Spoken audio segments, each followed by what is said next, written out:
پاکستان میں تب سبزی اتنی سستی نہیں جتنا کفر سستا ہوگا. اتنی تو سبز مرچیں سستی نہیں جتنا کفر سستا ہوگا. کافر کافر کافر کافر کافر. اٹھا کے دیکھو سوشل میڈیا، یہ عاشقان رسول ہیں یا ظالمان رسول ہیں کہ جو ایک دوسرے کو کافر کہہ رہے ہیں، ایک دوسرے کو کافر جو بھی کہہ رہا ہے. دیوبندی بریلیوں کو کہہ رہے ہیں، بریلوی دیوبندیوں کو کہہ رہے ہیں، غیر مقلد مقلدین کو کہہ رہے ہیں، مقلدین غیر مقلدوں کو کہہ رہے ہیں، شیعہ سنیوں کو کہہ رہے ہیں، سنی شیعہ کو کہہ رہے ہیں. وہ مجھے بتاؤ جنت کس کے لیے ہے پھر؟ اللہ ویلی جنت اچار پاؤں؟ نفرت کی آگ ہے، نفرت کی آگ ہے. کبھی سیاست کے نام پر ہے، کبھی مذہب کے نام پر ہے، کبھی قوم کے نام پر ہے، کبھی صوبے کے نام پر ہے، کبھی زبان کے نام پر ہے، کبھی کسی بنیاد پر ہے. میرے بیٹے انس، اس دل کو نفرتوں سے دھو دو، صاف کر دو، پاک کر دو. یہ میری عظیم الشان سنت ہے، اور جو میری اس سنت سے پیار کرے گا وہ مجھ سے پیار کرے گا. اب مجھے بتاؤ، یہ ہے عاشق رسول کا معیار. اگر میرا سینہ کسی بھی فرقے کے مسلمانوں کے بغض سے بھرا ہوا ہے، میں بڑا جذباتی ہو جاتا ہوں اس مضمون کو چھیڑتے ہوئے. جو غم لگتا ہے، غصہ نہیں، غم لگتا ہے. اور یہ آگ تم تاجروں نے نہیں بھڑکائی، یہ آگ اصحاب منبر نے یہ آگ لگائی. میں سب کی بات نہیں کرتا ہوں، ہر فرقے میں بڑے معتدل علماء ہیں، لیکن ہر فرقے میں کچھ ایسے سنگ دل ہیں جو بیٹھتے منبر پر ہیں اور چھڑکتے پٹرول ہیں، اور اپنی زبان کی آگ سے پھر اس سے آگ دکھاتے ہیں. پھر یہ نوجوان دست و گریباں ہوتے ہیں اور سلام کرنے سے بھی جاتے ہیں، جنازے پڑھنے سے جاتے ہیں. میں کیسے سمجھاؤں؟ کہاں سے الفاظ؟ میرا سینہ پھٹ گیا. 15 سال سے یہ مضمون بول رہا ہوں، کبھی کسی سے معاوضہ نہیں لیا. یہ کوئی فخر سے نہیں بتاتا ہوں، صرف اپنی صفائی پیش کرنے کے لیے بتاتا ہوں. تیسری دفعہ بھائی عقیل، ان کی میں سخاوت کی وجہ سے ان کی قدر کرتا ہوں. میں اس لیے آ جاتا ہوں کہ یہ سخی آدمی، اور سخی سے اللہ پیار کرتا ہے. لیکن مجھے ٹکٹ کبھی نہیں دیا، میں اپنی ٹکٹ پہ آتا ہوں کہ میں نے اس کا معاوضہ اللہ سے لینا ہے، اس سے تھوڑا ہی لینا ہے کہ جاتے ہوئے لفافہ میری جیب میں ڈال دے. میں دکھ سے بولتا ہوں کہ یہ آگ منبر سے بڑھتی ہے. سب کی بات نہیں کرتا ہوں، 5 انگلیاں برابر نہیں ہیں، لیکن ہر مسلک کے نوجوان خطیبوں نے ایک آگ بھڑکائی ہوئی، ایک آگ لگائی ہوئی. اچھا، ایک واقعہ یاد آ گیا. ابراہیم علیہ السلام کے لیے آگ بھڑکائی تو گرگٹ پھونکے مارنے لگا. پھونکے، ہم مرادہ تیری پھونک نال کی بڑھنا ہے. لیکن ایک برائی کا ساتھی بنا تو حکم ہے جہاں گرگٹ ملے اسے مار دو. یہاں نہیں پایا جاتا گرگٹ، تو میں نے افریقہ میں دیکھے تھوک کے حساب سے، یہاں نہیں ہے. مرے چھپ کے لیے اس کی قسم ہے، گرگٹ نہیں ہے. اور کبوتر کو بھی پتا ہے میرے 2 چن جاندے پانی نال کچھ نہیں بڑھنا. اس نے چونچ میں پانی پر ایسے اوپر ڈالا. اللہ نے کبوتر کی محبت پوری دنیا کے دل میں بٹھا دی. سارا حرم کبوتروں سے بھرا پڑا.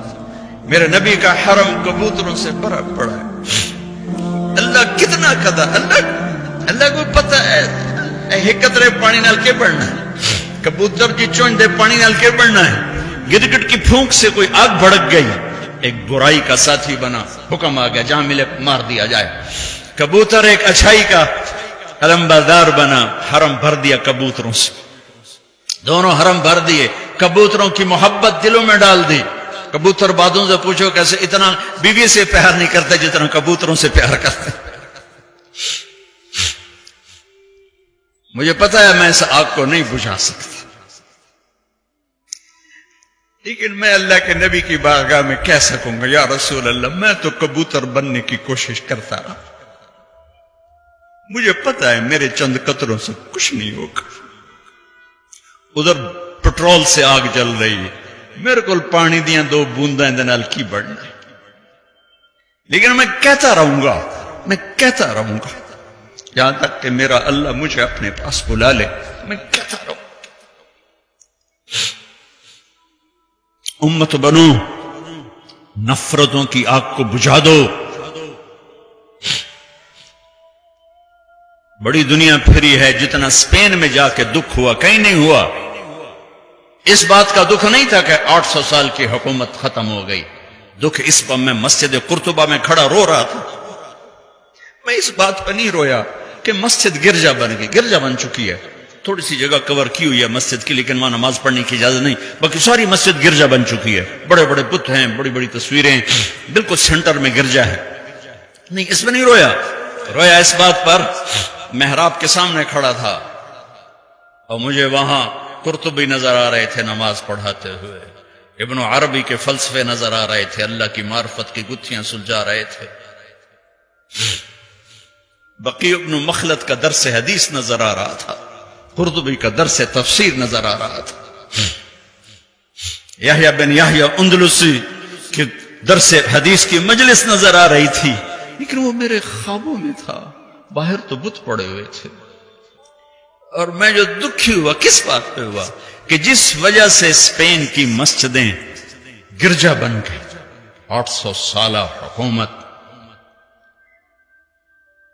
زیر و زبر ہو گئی, وہ ساری وجہ میرے دیس پاکستان میں موجود ہیں. اور کوئی نہیں سمجھ رہا, کوئی نہیں سمجھ رہا. اس لیے میں نے کہا تھا مردہ یزید پہ لعنت بھیجتے ہو اور زندہ یزید کے سامنے دست بستہ ہو کے کھڑے ہو. اس ایک حدیث کو سینے سے لگا لو, دل کھلے کر دو سب کے لیے. اگر آپ کی نظر میں کافر ہوں تو مجھ سے نفرت کیوں کرتے ہو؟ میرے نبی والا کام کرو نا, سینے سے لگاؤ, کھانے کھلاؤ, سمجھاؤ. تبلیغ والوں نے کیا کیا ہے؟ آپ کو ہاتھ جوڑ کے کہتا ہوں تبلیغ میں ٹائم لگاؤ. پوری دنیا میں واحد دین کی محنت ہے جس نے محبت کا وہ پیغام پہنچایا ہے کہ امت کو فرقہ واریت سے نکال کر ایک امت پنے کی شکل دکھائی ہے. میرے نبی نے کیا کیا؟ عبداللہ بن ابی کا جنازہ پڑھا دیا. میرے نبی نے کیا کیا؟ منافق مسجد میں بیٹھے ہوتے تھے اور آپ کو ایک ایک منافق کا پتا تھا, یہ منافق, یہ منافق, یہ منافق. کبھی نہیں مجلس سے اٹھایا. تو ایک کام تو یہ کرو کہ اپنے دل کو نفرتوں سے پاک کرو. امت بن کے رہنا زیادہ پسندیدہ ہے اللہ رسول کو, یا کسی فرقے کا جھنڈا اٹھا کے کھڑے ہونا اللہ رسول کو زیادہ پسند؟ رہو اپنے اپنے فرقوں میں رہو.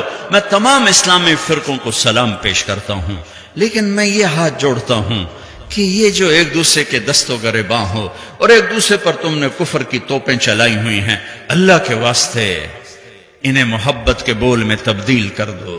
ایک دوسرے کے گلے لگ جاؤ, ایک دوسرے کو کھلے ماتھے سلام کرو, ایک دوسرے کے پیچھے نمازیں پڑھو, ایک دوسرے کو قریب بٹھاؤ. اپنے نبی کی تم چھوڑو مولوی کی بات, میری تھوڑا قرآن اٹھا کے پڑھ لو, قرآن اٹھا کے پڑھ لو, خود پڑھو. سارے تم پڑھے ہوئے بچے بیٹھے ہوئے ہو, اپنے نبی کی سیرت پڑھو, میری گل کتے مار چھڑو, مینوں دفع کرو میں کون ہاں, میں مشتخاق. اپنے رب دا قرآن پڑھو, اپنے نبی دی حدیث پڑھو, اپنے نبی دی زندگی پڑھو, تو انہوں پتہ لگ جائے. تو آج ایک اپنے نبی کی ایک عظیم الشان سنت پیش کر رہا ہوں کہ اس دل کو سب کی نفرت سے صاف کر دو. نیت کر دو نا سارے بھائی.